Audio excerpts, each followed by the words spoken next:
Prime Minister said the dog breed will be banned by the end of the year after a spate of ferocious attacks. But owners of the dog breed took to the streets of London at the weekend to protest Sunak's decision. They insisted that their dogs are safe and only a minority are dangerous. So there you can see... I've got two XL Bullies myself, and I've got 6 children, so they're not dangerous dogs. They can be dangerous dogs used with the wrong people and in the wrong hands. And it's got to be bad dog ownership, because then you can have these dogs, and if you show them love and then you show them how they're meant to be in society, then I think any dog is capable of being a good dog. There's been more dog attacks by spaniel breeds than there has bullies. So I think it's just down to breedism and responsible ownership. There are the owners. The day before the march, a man who's been supportive of the XL Bully breed was reportedly attacked by an XL Bully. Ben Sizik says he asked the dog owner to put a lead on his dog. The owner retaliated by ordering the dog to attack him. There were also reports of another attack in South London on Friday. A man was rushed to hospital after being bitten in a park by an, yes, XL Bully. So, the XL Bully owners, it's a weird one, this, because the XL Bully owners are saying if a dog is dangerous, it's the fault of the owner. Yeah. Which sounds like they're protesting against themselves. But they're saying their dogs are good.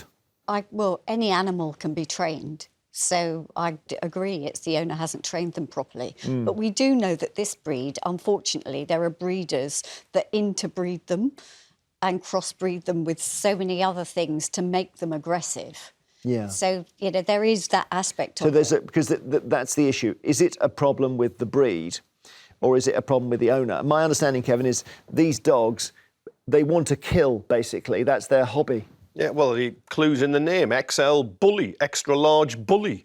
I mean, look, I have some sympathy with the owners of who look after their dogs. I get that. But their argument is really what you hear in America from the firearms lobby. Guns don't kill people, people do. Look, these XL Bullies are huge dogs. They've been linked to 3 in 7 attacks this year in which people have died. 6 in 10 last year. You've just got to ban the breed. They're ferocious. Yes, that owner, it might be right that spaniels attack more dogs. As somebody who goes out running and you often get chased by dogs, I might fancy me chances against a spaniel. I don't fancy me chances against an XL Yeah, there are also Bully. more spaniels. I mean, it's one of those ridiculous statistics. There are lots of spaniels and not very many XL Bullies. If you've got an XL Bully, you're not going to have to put it down.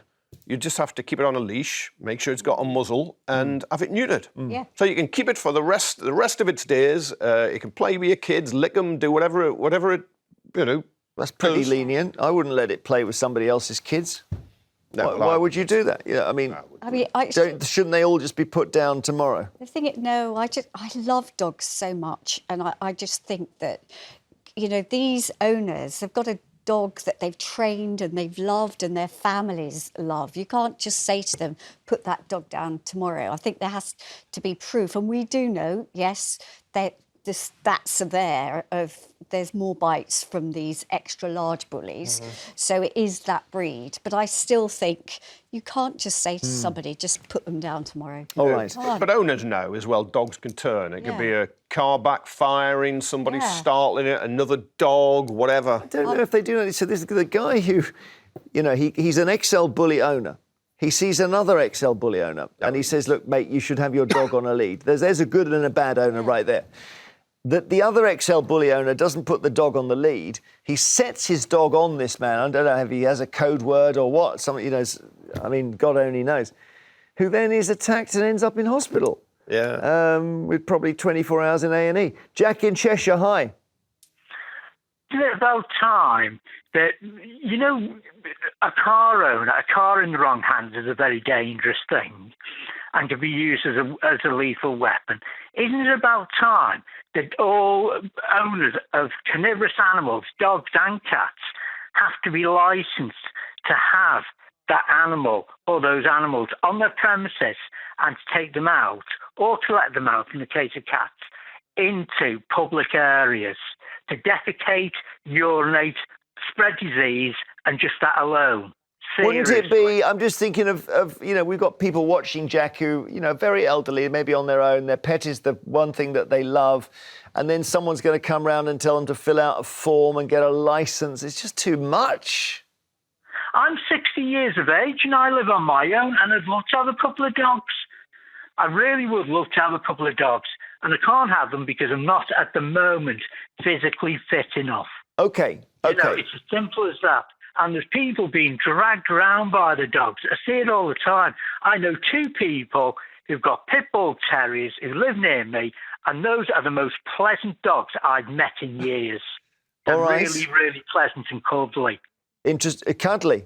Thank you, Jack. Richard in Nottingham. What do you think about this? The question is, are the owners of pit bulls to blame? XL Bullies. But instant, Jeremy. What? It's how they're bred. It's how the dog is bred. I know animal behaviourists, and they'll tell you exactly the same thing all the time. It's bred into them. My dog's been attacked at least 4 times now. Always the same kind of dog. And these people that are demonstrating in London right now, or wherever, they won't be satisfied until someone else either gets seriously injured or another child gets killed. Well, I don't think they want that, do they? But you're right. Well, no, of course they don't. But it's like it's going to happen again if they don't ban them. I mean, what is the problem with banning them? We're talking about a single animal here, so we can stop this kind of thing happening again. Just one breed. I'll give you an example. The problem, Kevin has said, it's simple, muzzle it. But as we know, the first person to die is usually the child of the owner. Exactly. The dog isn't going to be muzzled in the house. Yeah. Exactly. So we're going to have these horrible stories. Or the lad brings home his friend from school who gets attacked. That's happened the other day. It's terrible, isn't it? Yeah. So, Richard, what would you do? Put them all down? I'm not talking about euthanizing right now, but once they've got rid of them, do not reintroduce them. Do not reintroduce them. I've got a Springer Spaniel. Now, why isn't it Springer Spaniel or any other kind of dog that we hear about in the news? It never is. It's always an XL Bully type. Always. Say your Springer Spaniel has been attacked 4 times? 4 times now. The last was actually really serious. It went all the way down to the bone in the back leg, tore it open. He had to be stitched up. And can I tell you something? How I stopped that dog? I actually grabbed the hold of the back legs of the dog, and just through pure, adrenaline was rushing. I held it up in the air, and it had to let go. Wow, is that the technique? The back legs and swing it round. It worked for me. It worked for me. Thanks, Richard. I don't even know. I don't even know if you're in a dog attack, what you do. Getting it off something else, maybe you do lift the back legs. You know what most people do is they try and lift their dog up or hide their dog, but if it's grabbed, I suspect you need to do what Richard did. But as he says, pure adrenaline. I don't know whether we should be allowed to carry tasers for these dogs or something. Robert in Leeds, you've got 2 XL Bullies. Yes. Right, do they fight each other? Say again, sorry? Really? Okay, so their instinct to hunt and kill, you've managed to suppress it. No, so what I believe is if there was banned, that only the responsible dog owners are going to follow the rules. Yeah, I'm sure that's true. It's like a gun amnesty. Only good people hand the guns back. But have you got kids in the house, Robert?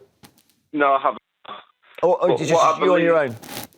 Yes, but what I believe, if my dogs were to get out, all they're going to do is wee all the way down the street. No one's going to get bit, and no dogs are going to get attacked. They're going to just wee down the street? Yeah, that's it. If anyone was to run, they're not going to chase them. They just wee on them? They're not going to notice. How do you know? Because I just don't buy this, because these dogs, even the eyes are scary, Robert. If you take them to a shop, won't it just attack a child or something? I think if the breeders, what I got them from, they wouldn't have bred human aggressive or dogs in the first place. Right. And I think what's happening now is a lot of people have got pit bulls and they're calling them XL Bullies.